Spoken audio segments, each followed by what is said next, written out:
एक बार की बात है। एक बड़े राज्य में 12 सुंदर राजकुमारियां रहती थी। इनमें से प्रत्येक राजकुमारी को नृत्य करना बहुत पसंद था।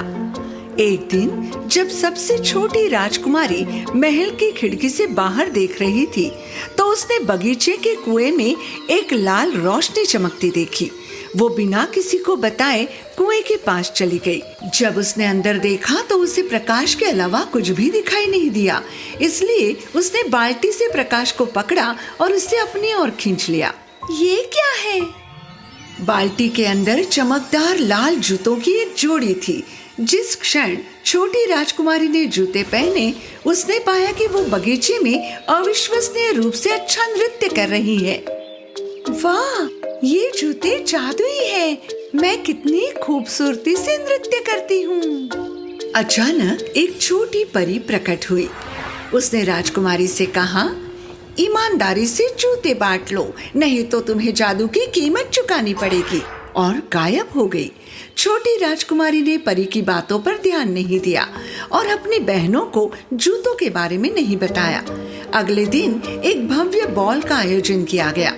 छोटी राजकुमारी ने जादुई जूते पहने और बॉल में चली गई, जबकि हर कोई प्रशंसा के साथ उसके सुंदर नृत्य को देख रहा था।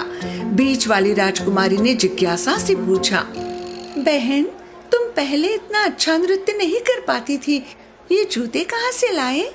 छोटी राजकुमारी ने कहा कि वो हमेशा ऐसे ही नृत्य करती थी और झूठ बोला कि उसके पिता ने उसे जूते उपहार में दिए थे।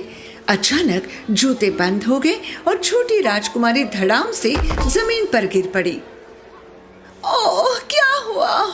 छोटी राजकुमारी ने जल्दी से अपने जूते उतारे और अपने कमरे में भाग गई। सभी उत्सुकता भरी निगाहों से उसे देखने लगे। अगली सुबह उसकी बहनों ने छोटी राजकुमारी से जूतों के बारे में पूछा। हमें जूते बहुत पसंद आए, क्या हम भी उन्हें पहन सकते हैं?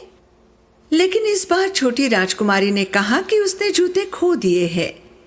उसकी बहनों को एहसास हुआ कि छोटी राजकुमारी झूठ बोल रही थी।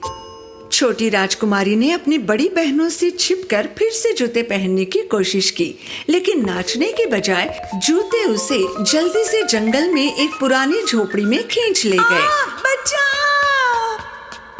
जब छोटी राजकुमारी अपने जूतों की वजह से झोपड़ी में घूम रही थी, तो वो एक बहुत बड़े मकड़ी के जाल में फंस गई और चाहे वो कुछ भी करे, बच नहीं पाई। मदद करो, कोई मुझे यहाँ से बाहर निकालो। दूसरी ओर सभी राजकुमारियां उस छोटी राजकुमारी के बारे में उत्सुक थी जो घंटों से दिखाई नहीं दी। वे राजकुमारी को हर जगह खोजने लगी। अंत में जब सबसे बड़ी राजकुमारी एक झोपड़ी के पास से गुजर रही थी, तो उसने अपनी बहन की सिसकियां सुनी। जब वो झोपड़ी में दाखिल हुई, तो उसने छोटी राजकुमारी को मकड़ी के जाल में उलझा पाया। उसने उसे एक तरफ से खींचा और दूसरी तरफ से फैलाया, लेकिन अचानक राजकुमारी ने अपनी बहन के पैरों में जूते देखे। जैसे ही उसने वो जूते निकाले, जाल अपने आप गायब हो गए। छोटी राजकुमारी ने अपनी बहन के गले लगकर उसे धन्यवाद दिया। मुझे पता है, ये सब मेरे साथ इसलिए हुआ क्योंकि मैंने तुम्हारे साथ जूते साझा नहीं किए। उसकी बहन ने कहा कि स्वार्थ बहुत बुरी चीज है और उसे अपनी सभी बहनों से माफी मांगनी चाहिए। राजकुमारियां अपने महल के लिए निकल पड़ी। छोटी राजकुमारी ने अफसोस के साथ अपनी सभी बहनों से माफी मांगी। महत्वपूर्ण बात यह है कि तुमने अपनी गलती समझी। इसी प्रकार सभी राजकुमारियों ने जूतों के जादू और साझा करने की शक्ति की खोज की और प्रत्येक बॉल पर बारी बारी से जादुई जूतों के साथ नृत्य किया। जिस राजकुमारी ने साझा करने का विकल्प चुना, उसकी कहानी राज्य में पीढ़ियों से सुनाई जाती रही है।